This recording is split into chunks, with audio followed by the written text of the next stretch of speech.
Guys, Magic Spoon is cereal reinvented. This is my family's favorite breakfast, and we're never going back to regular cereal. Our favorite combo is to mix the cocoa with the peanut butter flavors to make the ultimate peanut butter cup collaboration with 0 grams of sugar, 13 to 14 grams of protein, and 4 to 5 net grams of carbs in each serving. This high-quality cereal is fueling reimagined. Use my code Chael2023 for $5 off your very own variety box and choose from Magic Spoon's best-selling flavors like cocoa, fruity, frosted, peanut butter, cookies and cream, and maple waffle, plus other awesome flavors, including blueberry muffin and cinnamon roll. Magic Spoon is so confident in this product, they back it with a 100% happiness guarantee, which means if you don't like it for any reason, they will refund your money, no questions asked. Click on the link below. Use the code Chael2023 to save $5 off your order today. Also, for my Canadian and British fans, Magic Spoon now ships to Canada and the UK. Rumor on the underground, the kids are saying it's going to be Paulo Costa versus Chimaev. Now, you've heard that. That's been going on for a while, right? Those guys been bantering and been going back and forth. We get Dana to weigh in a little bit, which says Chimaev's next fight will be at 185. That's a big clue, and that's one that we needed. We get Dana to specify just a little bit more. Say, I believe it'll be against the top 3 guy. Now, top 3 guy doesn't have to mean a guy that's ranked 1, 2, or 3. That's a little bit of a broad stroke, but it means the absolute upper echelon. And some guys, even if you give them a ranking, they're even. I mean, they just are, right? You look at some rankings, you go, okay, who should I put here? Should I put him 3 or 4? And you're like, man, these guys are dead even, and you go with one. They used to have this in school, and when you ran into that situation, you had to go in alphabetical order. I mean, right, sometimes we do understand that. But let's try to break that down. I did a poll on my YouTube page. I got well over 100,000 people very quick. I mean, snap of your fingers. And it was overwhelming that you, the audience, that participated in this poll, want to see Paulo Costa versus Chimaev more than Chimaev versus the field or Paulo versus the other likely suspects. Fine. But let's say you're going to do that, okay? Both of those guys are pretty talkative. I don't remember a time I heard them talking about each other. I just don't. I know the organic video. I know where this would make a level of sense. I know where you could go from here. What I don't know, where would you put them? If you're going to put Chimaev versus Paulo Costa, where would you put them? That could, so that you understand, main event a pay-per-view. But they won't put them there. They just won't. That's a spot that's reserved for something else. It's reserved for Red Panty Night, by example. It's reserved for World Championship matches. But you could. And I believe if you're going to have those two fight each other, you should maximize it within a 5-round frame. So where are you going to do it at? I haven't heard an announcement of an ABC show as of late. Put in perspective for you. That is where Rodriguez took on... Well, it's where Rodriguez got the armbar over Ortega. You could back it further from that. It's where Max took on Calvin Kattar. There's the name I was looking for.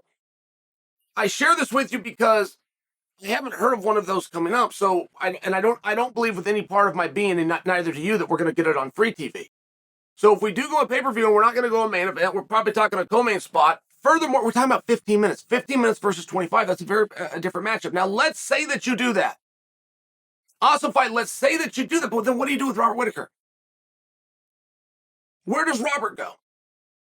And 185 is in such an interesting position right now. I feel stronger than ever that it needs to come out and be stated and clarified. As it pertains to Whittaker and Pereira, this is it.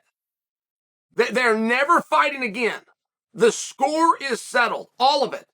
If Adesanya comes in and grabs his first victory, the other 4, they're gone. They're all gone. Everything's gone. I feel like we really got to make that clear.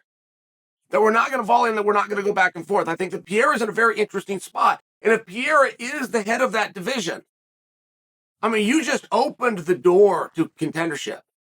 It's a very hard scenario to see where Robert Whittaker is going to get a world title fight again. Well, that's when Izzy was on top of the bill. That'd be a completely different matchup.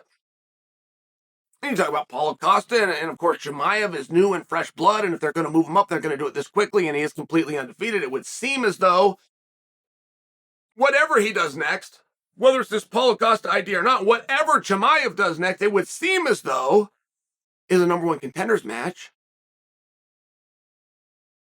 And if you did look at the matchup of Chimaev versus the skills of Pierre or the skills of Adesanya, it starts to get pretty interesting, right? And before you go, he could go out and take him down. It's a wrestler versus a striker. Yeah, okay, fair enough. That's what history would say. But Yoel Romero might share for you a different side of that. How hard it is to take Adesanya down, how hard it is to keep him there. I mean, just for fun, I'm just throwing these things at you, and I feel like these guys have really got to get to work quickly. So I feel as though Robert Whittaker is in a really keen position.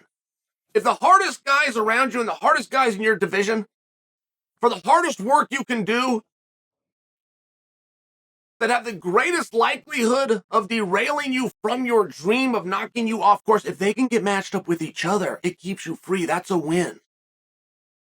Those are some of the games that you need to play. It's not just about getting yourself matches. It's not just about positioning where you go. It's also positioning them to knock somebody out and eliminate them. If you were having a hard time getting Paulo Costa to agree to a certain fight, the time that you would do it, and I use Paulo as an example because we're talking about him here, but for absolutely anybody, the time that you would do that is the time that you give him a new contract. Whatever match you think you're going to get met with the most resistance, that's the one that you would do at the time of the new contract, when everybody's happy. When everybody's happy and everybody's green and everybody's smiling and everybody's taking pictures for Instagram, that's also where you give the news of here's who your next opponent is going to be. The guy's happy, he's high on life, he's signing away. And I've got to remind you, twice we thought we were going to get Paulo Costa and Robert Whittaker.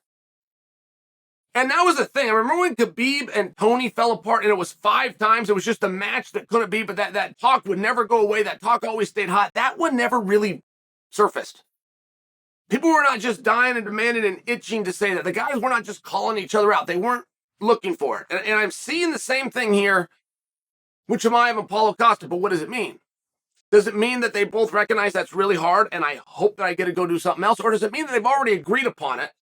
And so they're doing the obligatory keep my mouth shut before the artwork and the announcement comes out.